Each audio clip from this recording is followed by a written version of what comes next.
El pulgar del panda, capítulo 8. Grupos altruistas y genes egoístas.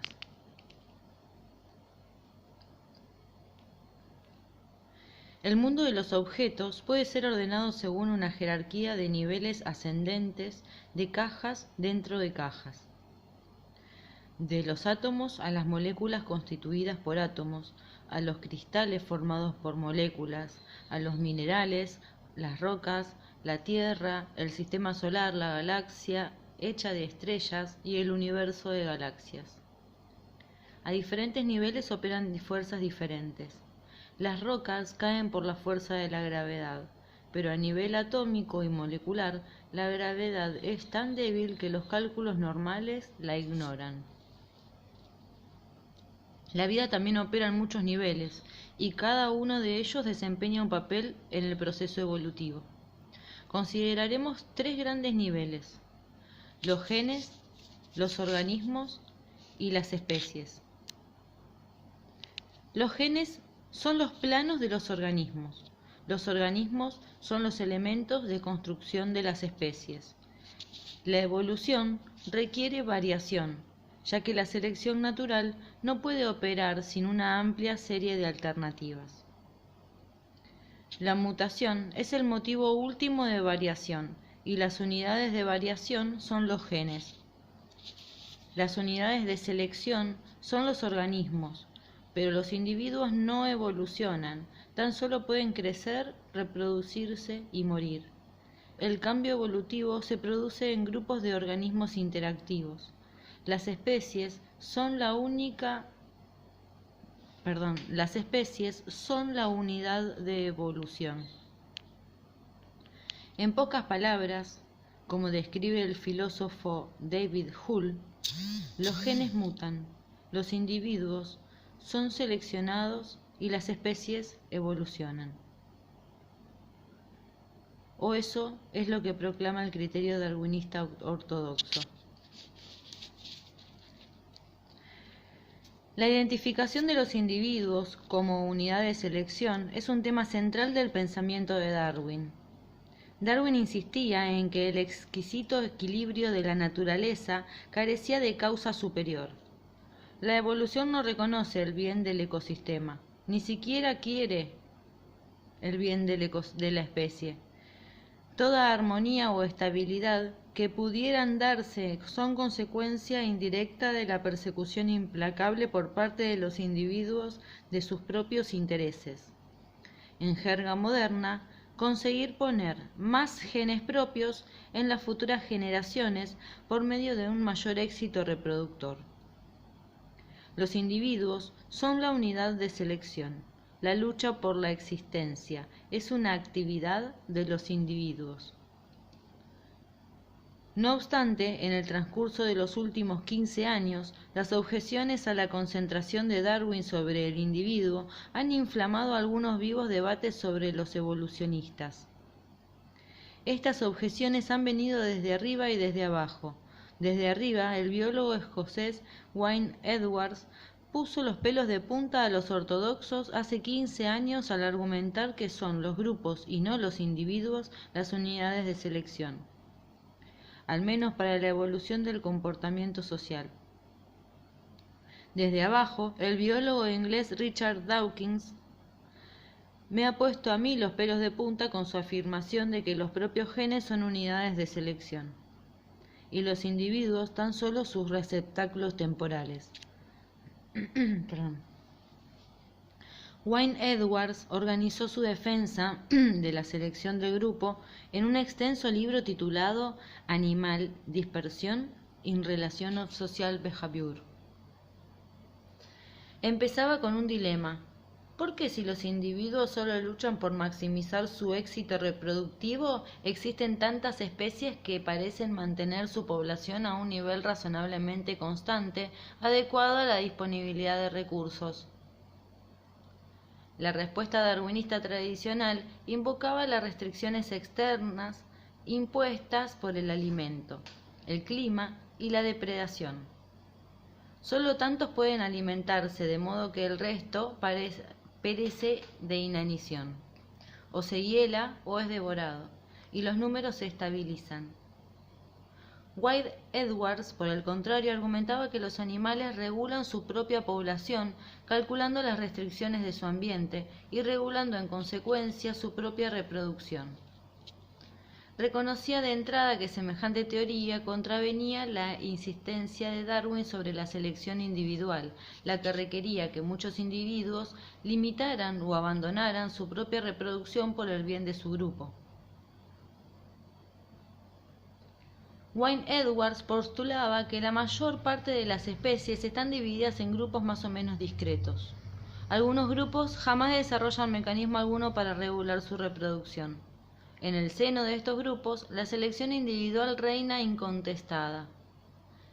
En años buenos, las poblaciones aumentan y los grupos florecen. En años malos, los grupos no pueden regularse y se enfrentan a una severa esquilmación e incluso la extinción. Otros grupos desarrollan sistemas de regulación en los que muchos individuos sacrifican su reproducción en beneficio del grupo, algo imposible si la selección solo puede favorecer a los individuos que buscan su propio beneficio. Estos grupos sobreviven en los buenos y en los malos tiempos. La evolución es una lucha entre grupos, no entre individuos. Los grupos sobreviven si regulan su población por medio de actos altruistas de sus individuos. Es necesario, escribió Wayne Edwards, postular que las organizaciones sociales son capaces de una evolución y de un perfeccionamiento progresivos como entidades por derecho propio. Wayne Edwards reinterpretó desde este prisma la mayor parte de los comportamientos animales. El entorno, por así decirlo, imprime tan solo un número limitado de licencias para la reproducción. Seguidamente los animales compiten para conseguirlas por medio de elaborados sistemas de rivalidad convencionalizada. En las especies territoriales, cada parcela de tierra conlleva una licencia y los animales, normalmente los machos, pujan por cada licencia. Los perdedores aceptan graciosamente su derrota y se retiran a un celibato periférico por el bien de todos. Wayne Edwards, por supuesto, no atribuye una intención consciente a los ganadores y a los perdedores. Este autor imagina que debe existir algún mecanismo hormonal inconsciente que explique el buen perder. En las especies con jerarquía de dominancia, las licencias son asignadas al número apropiado de lugares y los animales compiten por el rango. La competencia se realiza por medio de plantes y fanfarronería, ya que los animales no deben destruirse los unos a los otros luchando como gladiadores. Después de todo, tan solo están compitiendo por las licencias en beneficio del grupo. La competencia es más una lotería que una prueba de habilidades. La distribución del número apropiado de participaciones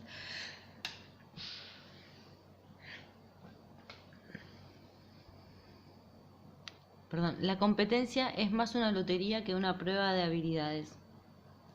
La distribución del número apropiado de participaciones es mucho más importante que quien pueda ganar. La convencionalización de la rivalidad y el fundamento de la sociedad son una misma y única cosa, proclamaba Wayne Edwards. Pero ¿cómo conocen los animales el número de participantes?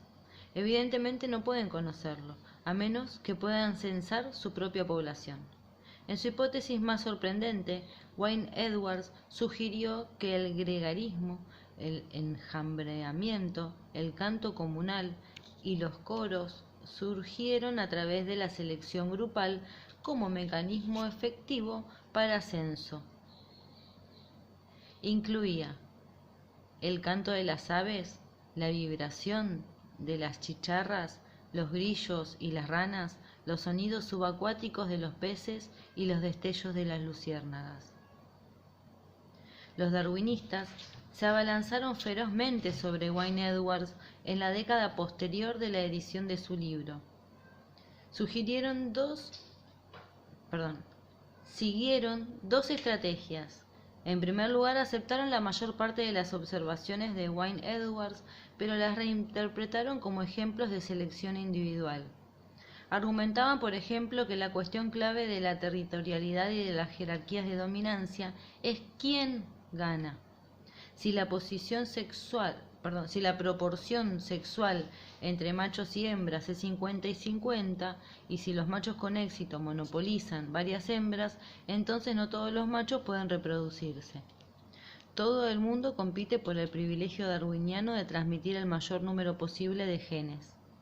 Los perdedores no se reirán graciosamente satisfechos con que su sacrificio va a redundar en el bien común. Simplemente han sido derrotados. Con suerte, ganarán en el siguiente intento.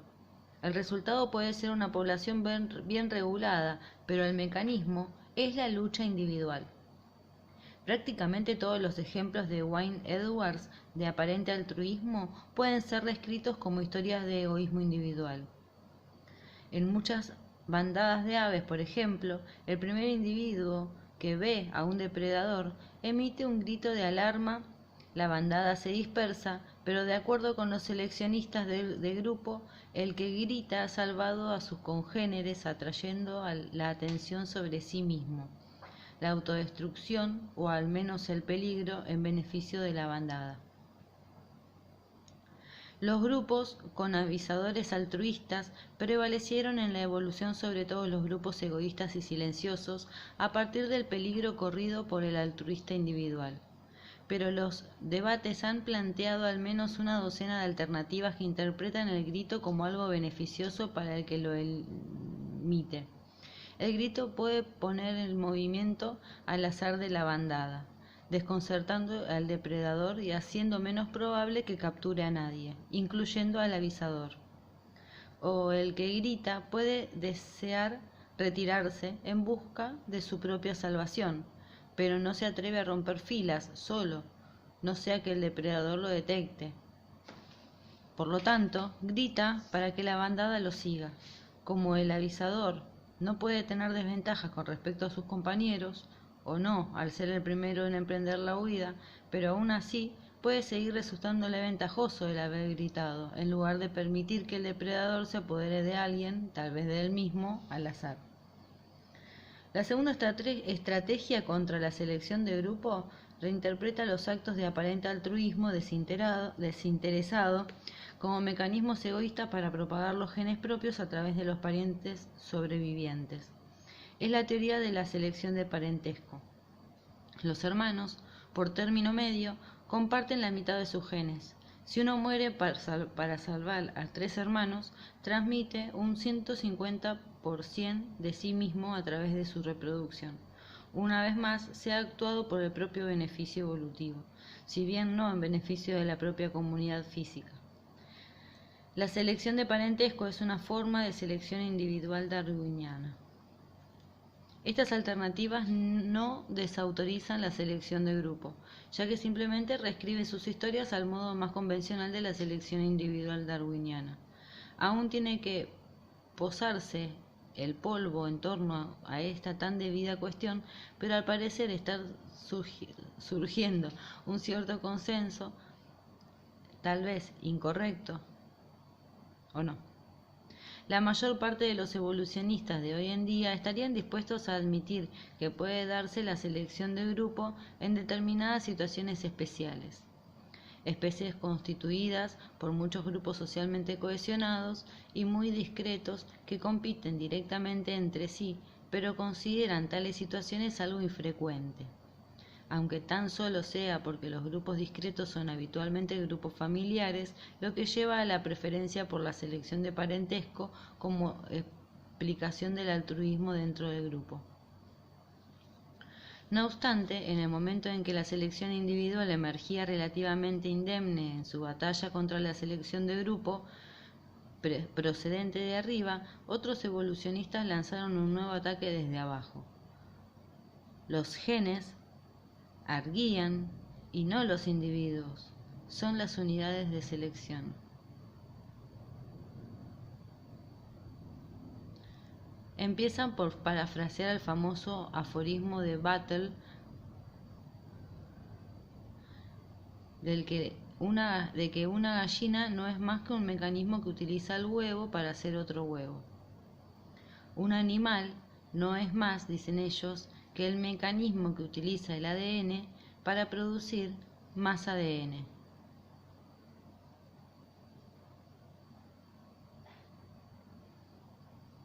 Richard Dawkins ha planteado la cuestión con gran impacto en su reciente libro El gen egoísta.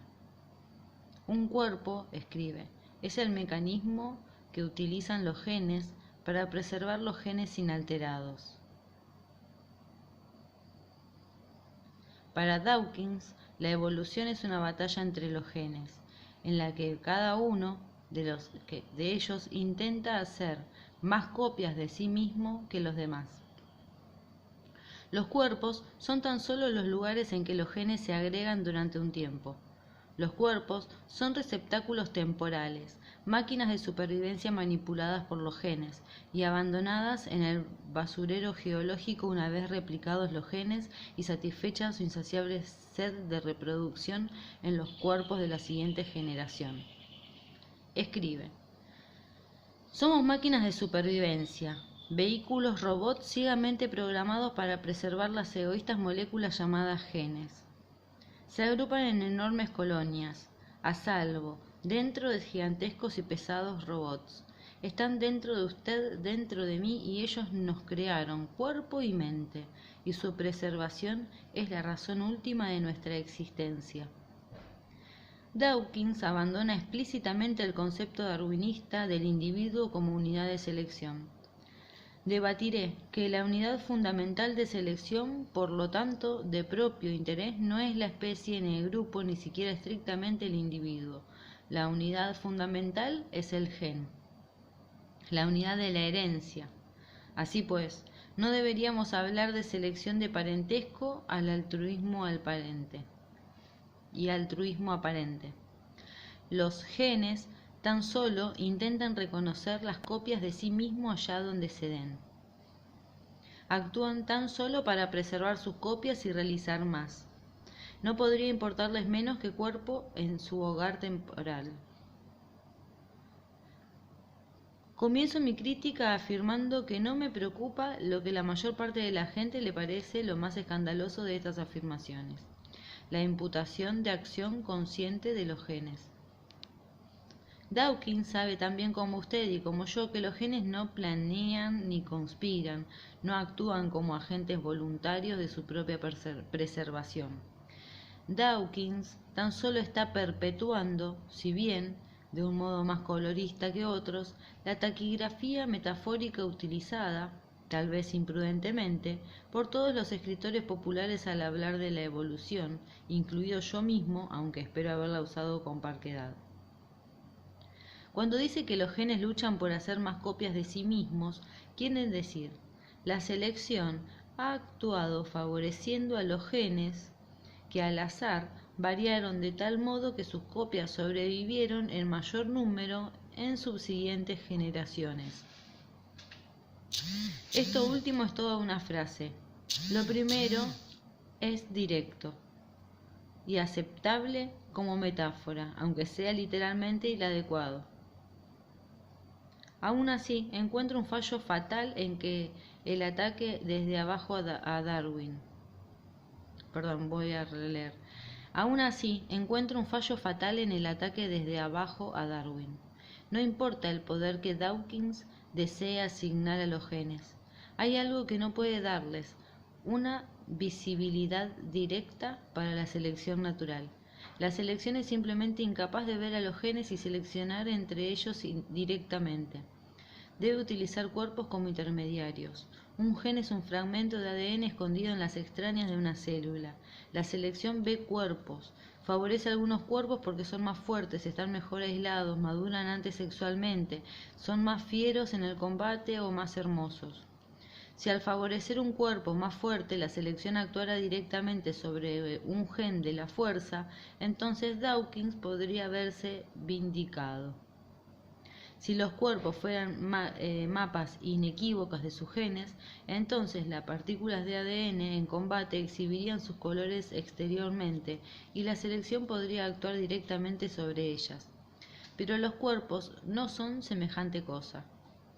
No existe gen alguno para piezas tan claras de la morfología como la rótula izquierda o la uña.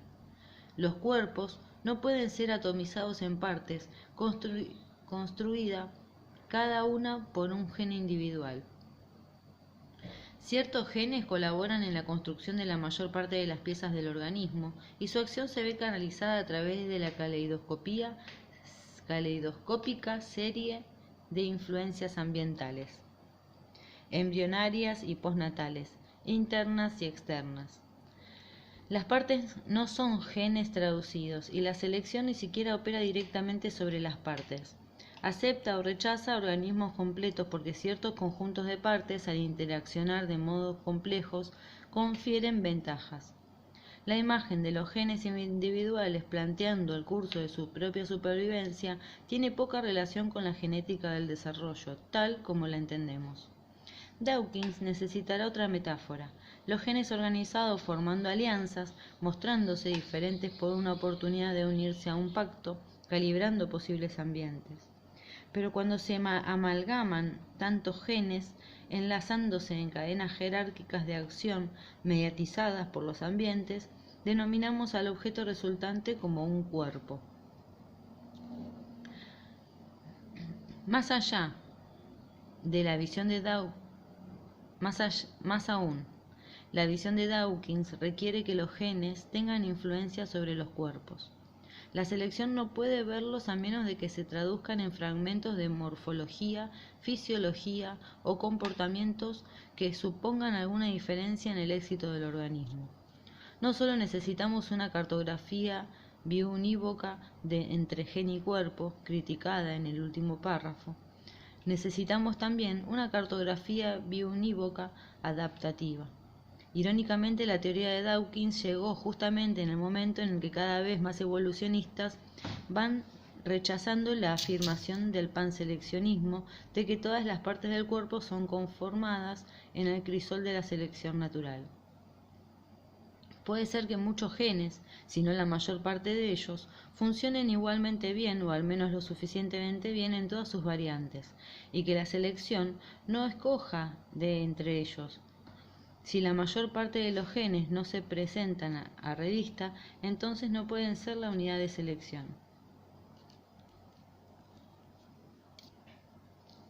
Creo, en resumen, que la fascinación generada por la teoría de Dawkins surge de algunos malos hábitos del pensamiento de la ciencia occidental, de las actitudes, perdonen la jerga, que llamamos atomismo, reduccionismo y determinismo. La idea de que las totalidades deben ser entendidas por medio de su descomposición en unidades básicas, de que las propiedades de las unidades microscópicas pueden generar y explicar el comportamiento de resultados macroscópicos, que todos los hechos y objetos tienen causas definidas, predecibles y determinadas. Estas ideas han tenido éxito en nuestro estudio de objetos simples, de pocos componentes y no influidos por una historia previa. Estoy razonablemente seguro de que mi estufa se encenderá cuando abra el gas, y lo hizo.